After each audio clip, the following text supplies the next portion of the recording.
کئی بار آپ نے دیکھا ہوگا کہ آپ کی گفتگو میں ایک الفاظ بڑا شامل رہتا ہے، اس الفاظ کو کہتے ہیں عقیدہ۔ عقیدہ کہ اس فلاں شخص کا عقیدہ درست نہیں ہے، فلاں شخص کا عقیدہ ایسا ہے، فلاں شخص کا عقیدہ ویسا ہے۔ تو عقیدہ ہوتا کیا ہے؟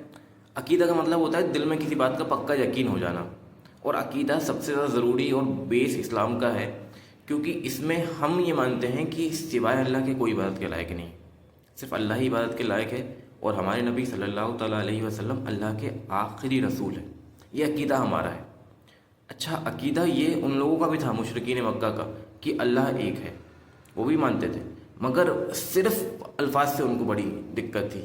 وہ صرف نہیں کہتے تھے، ہم کہتے ہیں صرف اللہ، اور وہ کہتے تھے نہیں اللہ ہے اور ساتھ میں اور بھی کچھ جن کو وہ مانتے تھے کہ فلاں فلاں ان کو یہ اختیار ہے، فلاں ان کو یہ اختیار ہے۔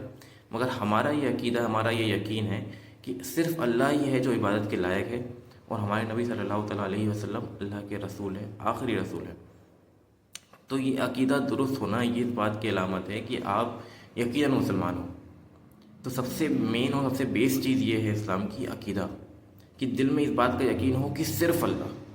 اگر آپ کا عقیدہ اللہ کے سوا کچھ اور بھی ہے، کہ ہاں اللہ تو ہے پر ساتھ میں کچھ اور بھی، تو پھر عقیدہ درست نہیں ہے، پھر آپ خود کو پوری طرح سے مسلمان نہیں کہہ سکتے، کیونکہ سب سے زیادہ فنڈامنٹل چیز تو یہی ہے کہ عقیدہ، اور عقیدہ صرف کے ساتھ ہوتا ہے، صرف اللہ، صرف اللہ۔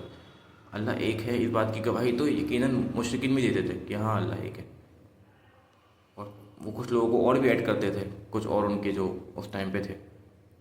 تو اس بات کا خاص خیال رکھیں کہ عقیدہ مطلب صرف اللہ، صرف اللہ ہی ہے جو عبادت کے لائق ہے، لا الہ الا اللہ محمد رسول اللہ۔